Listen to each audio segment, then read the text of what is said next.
Well, I don't know if it's because Bonnie's gone or because I'm up here this morning that we're having this party atmosphere.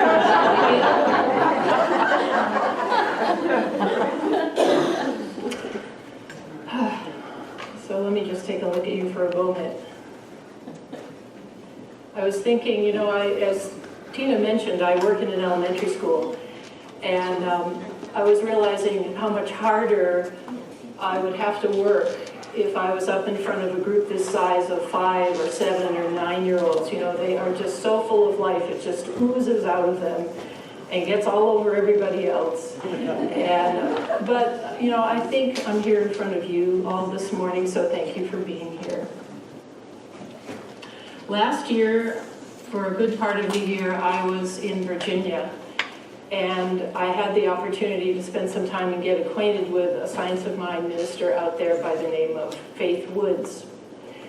And Faith told me that when she is preparing a talk, she will just pick the point that she really wants to make that day, and she just simply makes sure that everything else she says supports that premise, that she drives home that point with all the other components of her talk.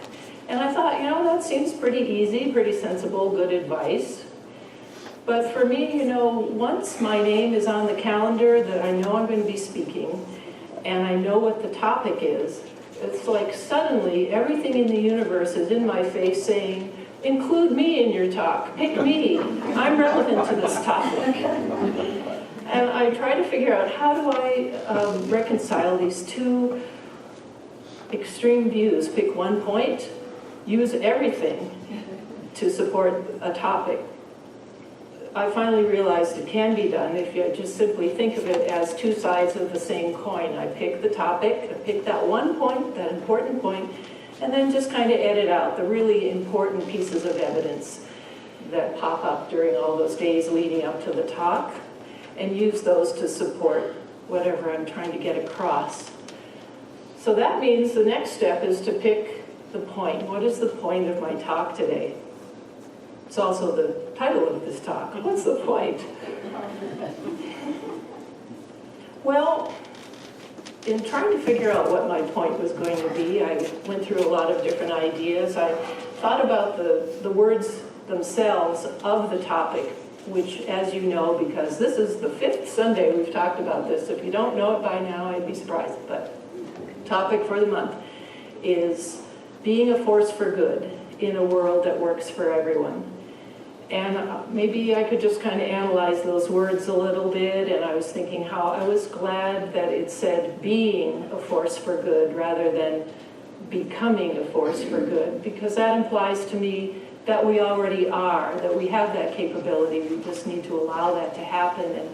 And I was thinking back to the talk that Reverend Bonnie gave at the beginning of the month when she shared the story about her desert tortoise who, when on its back, was easily able to right itself, to flip itself over. It had that innate ability to do that, and I think it's the same for us. We have that innate ability to be a force for good. I would like to share a quote from Ernest Holmes that supports that, and I was also thinking about how when Randy Granger did his talk, and his title was "The Force Is You," again implying that it's already so. And here Ernest Holmes, again reading from Living the Science of Mind, says, "We are all surrounded by a certain amount of skepticism and doubt, and perhaps many people think what we believe is all nonsense. This should not disturb us in the least.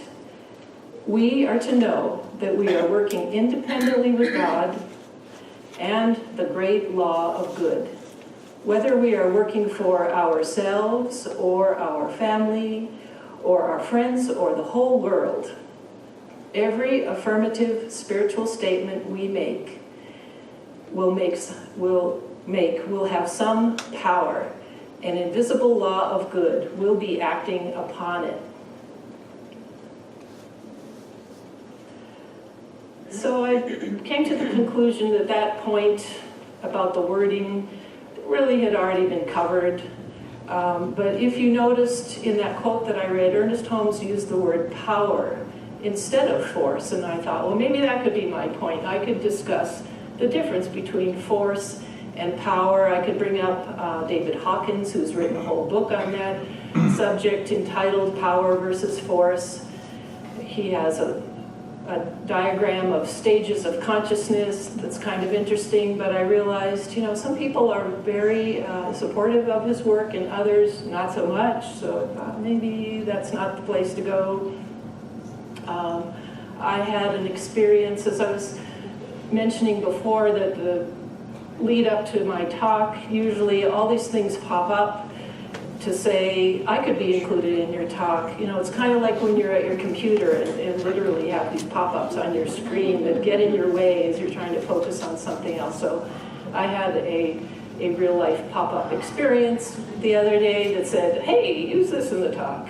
And what happened was that I was getting ready for a day-long meditation, and it's an online thing that I do with a group of people.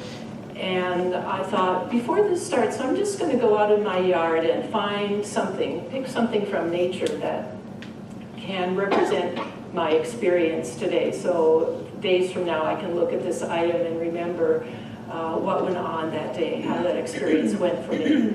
So I stepped outside the door, and no sooner had I arrived outside, I looked down, and there was a feather on the ground. It was maybe a 4 or 5 inch feather from a white-tipped dove. And I don't know about you, but where I live in Mesilla Park, those feathers are actually pretty common. And so I thought, nah, that's not special enough, I don't want that. But my gaze shifted a few feet away, and there was another feather. And this feather was about 1 inch long. It was this little white downy feather, doubtless from the same bird, but as I looked down at it, it started to move. And I was just stunned. I watched it, and it just rolled over and over and over, and it moved all the way across the sidewalk. And the thing that was so amazing to me was I couldn't feel anything. And I watched it moving, and I paid attention, and I really couldn't feel a thing. So obviously there was some kind of force there moving this feather, but I couldn't perceive it. And I thought, how interesting, you know, that's the kind of force I would like the universe to use when it's trying to get me to move and change, rather than feeling like I'm being shoved from behind or hit over the head with that cosmic 2x4. And likewise, if I'm going to be a force for good, that's the kind of force I could imagine being. Just gentle, just easy. I have another quote from Ernest that I think is relevant to this point I was considering about power and force and so on. And he says, if we had to make things happen, or push our thought out, or influence or dominate and beat down the opposition, we should be faced with an impossible task. We never try to coerce anything in dealing with the laws of nature.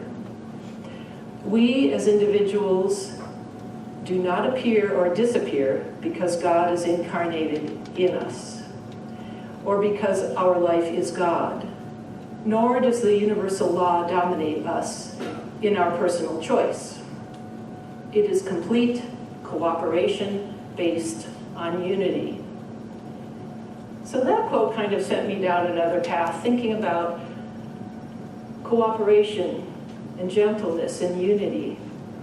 And I began to think about the kinds of people who have demonstrated that ability to be a force for good, but using those gentle, cooperative kinds of techniques. And people came to mind like Gandhi and Nelson Mandela and Martin Luther King and Mother Teresa. And I thought, well, you know, everyone before me was kind of saying, for the most part, the people on the street, like us guys here, don't really feel like they have that much power in the world. What can I really do as as an individual. So I thought, I've just named a bunch of people that I kind of consider like tier 1 of the forces for good. Who might the tier 2 people be? So I gave it a little more thought, and I came up with some other people, such as Ken Gordon, who's the spiritual leader for CSL. And I remember him talking about being a volunteer and giving yourself away in that capacity. I thought about Marianne Williamson, who's written this book called Healing the Soul of America, Reclaiming Our Voices as Spiritual Citizens. A lot of good ideas in there about how to show up as a spiritual citizen in your community. And I thought about a man that I ran across on a video on YouTube by the name of Waleed Ali, and he is a Sunni Muslim who lives in Australia, and he is a newscaster.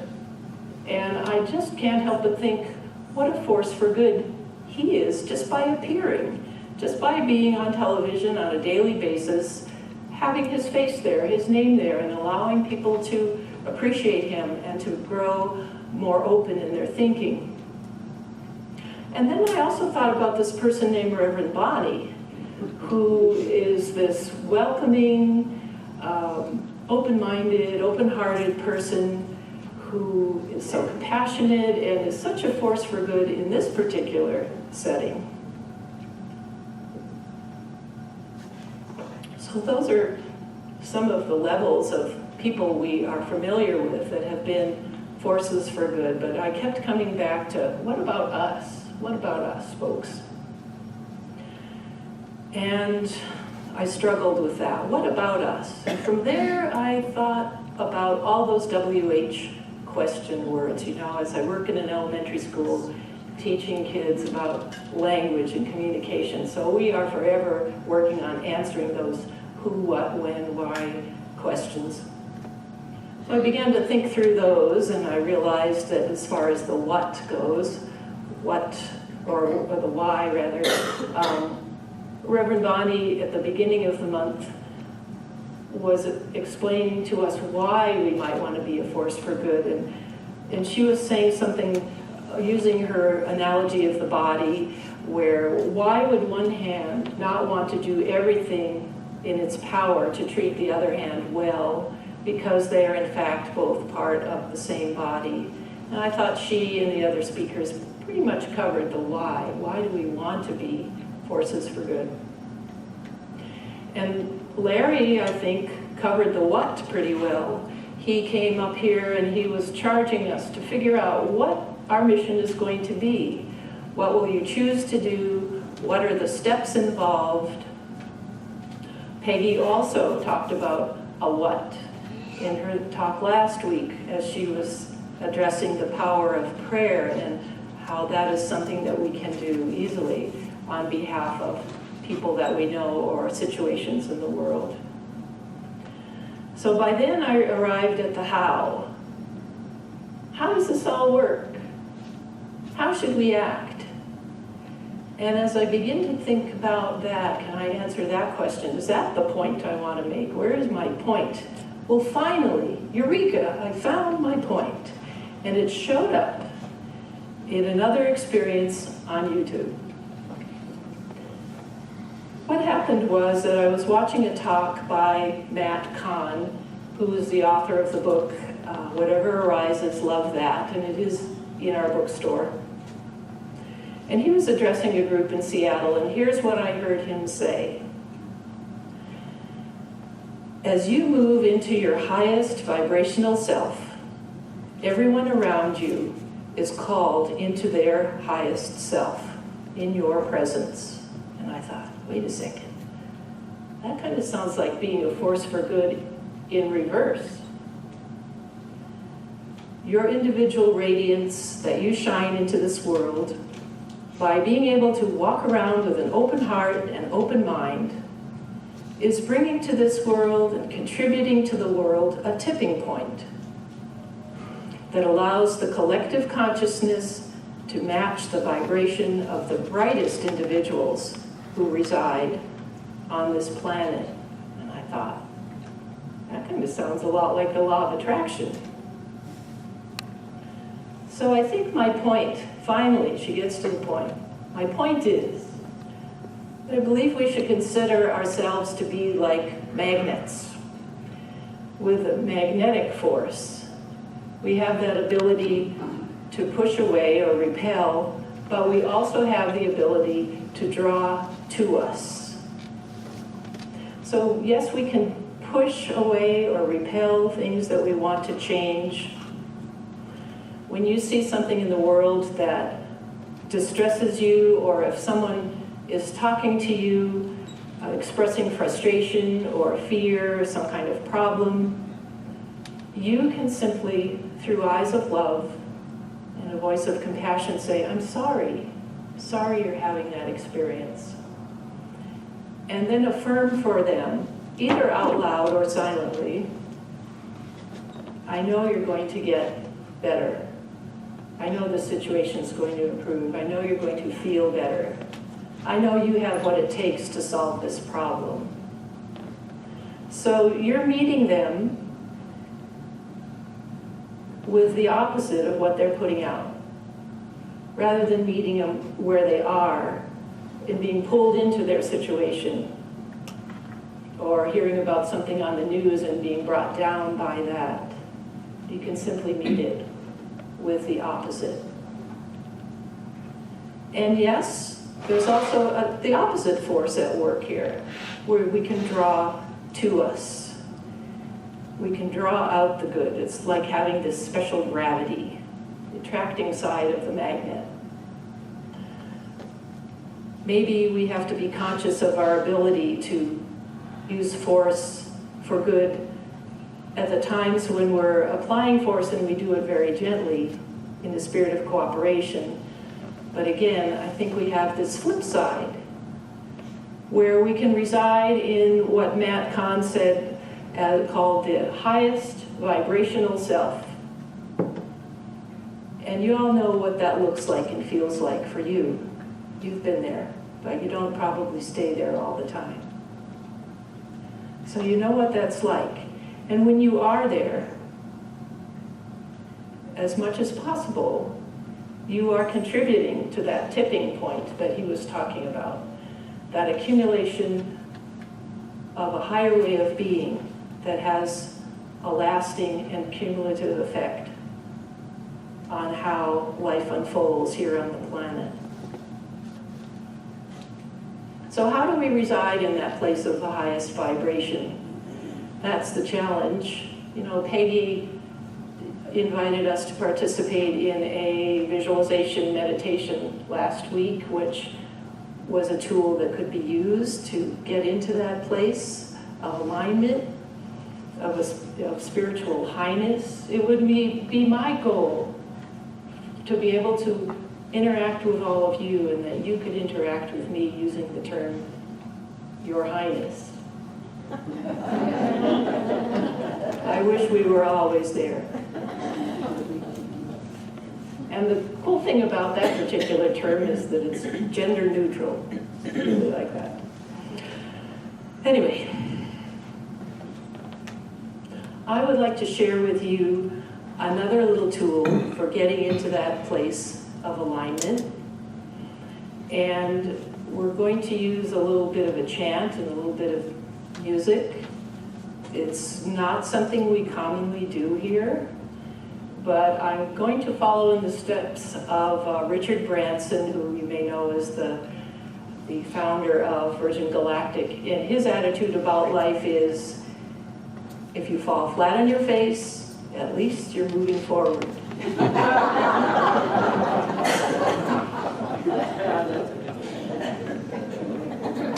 So I'm going to teach you this little thing, and I'll be looking for the help of all the Wednesday night singers in particular.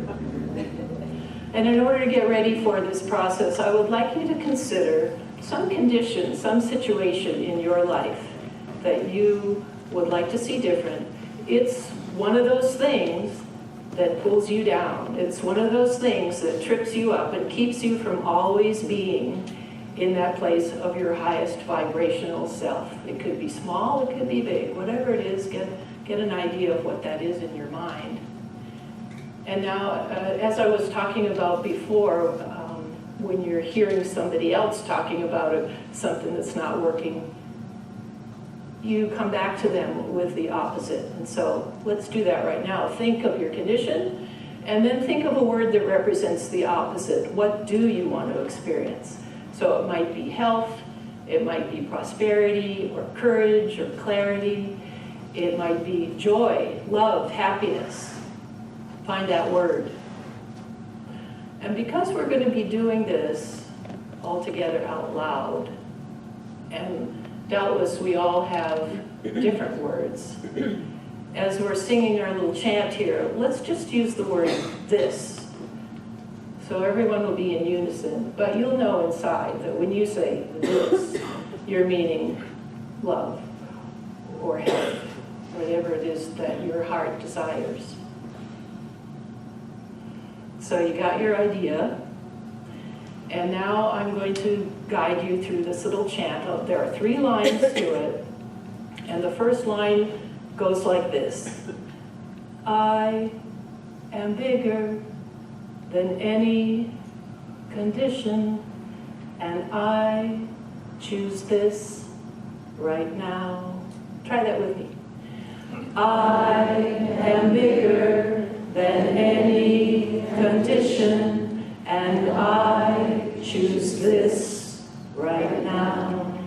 Okay, so that's line number 1. Line number 2 goes like this. I am bigger than any condition, and I choose this right now.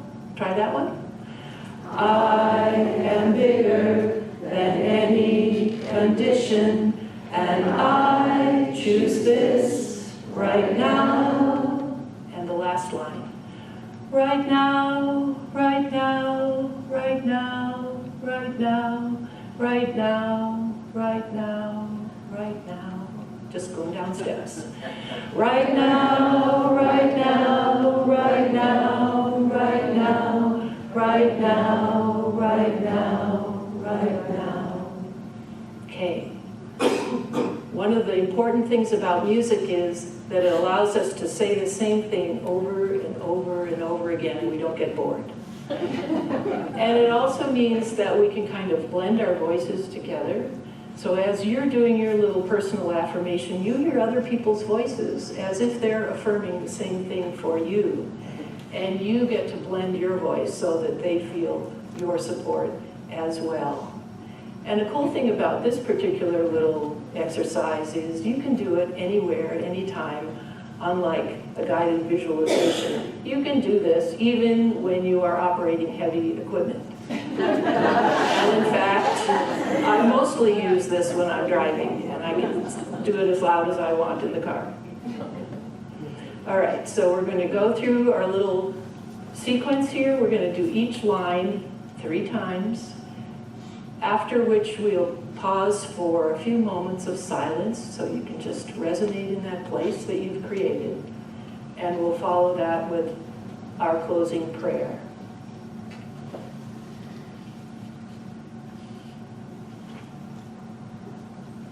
So here we go. I am bigger than any condition, and I choose this right now. Again. I am bigger than any condition, and I choose this right now. I am bigger than any condition, and I choose this right now. I am bigger than any condition, and I choose this right now. I am bigger than any condition, and I choose this right now.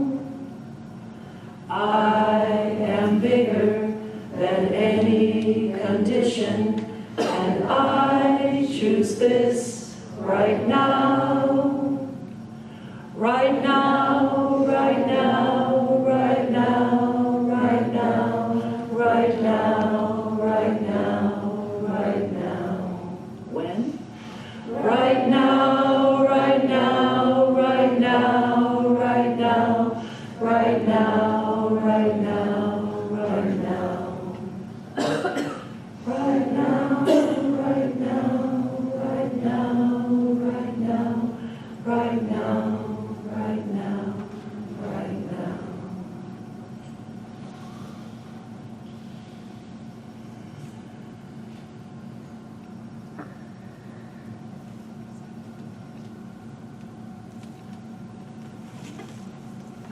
Just notice that resonance of your desire. Flowing through every cell of your body. It's always been there.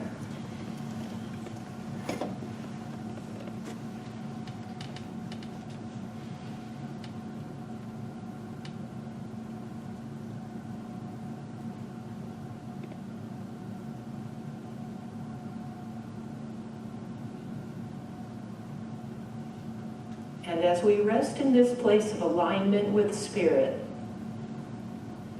with that infinite presence, some call God or Source or life, we take a breath and allow ourselves to expand, to mirror the universe.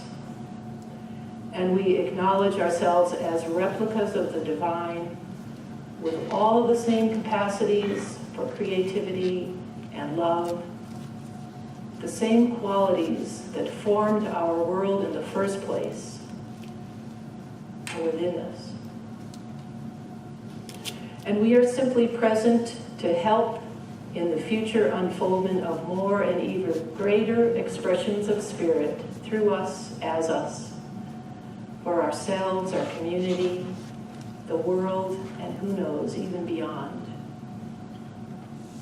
I know for each one of us that as we balance and steady ourselves in the form of our highest self, that we act as a magnet for that highest and best good, drawing it forth on behalf of ourselves and others around us, our community, the world at large.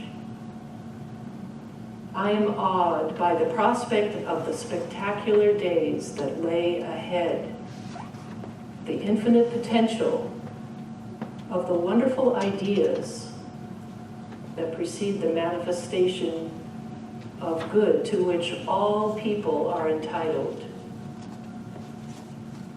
So I give thanks for the opportunity we've had over this past month to dig deeply into this idea of being a force for good. And I give thanks for the opportunity to now transcend, to wake up, if you will, to transcend the study and get on with the being and the doing of it, as we each do so in our own unique and invaluable ways. I simply release these words into the full manifestation. And so it is.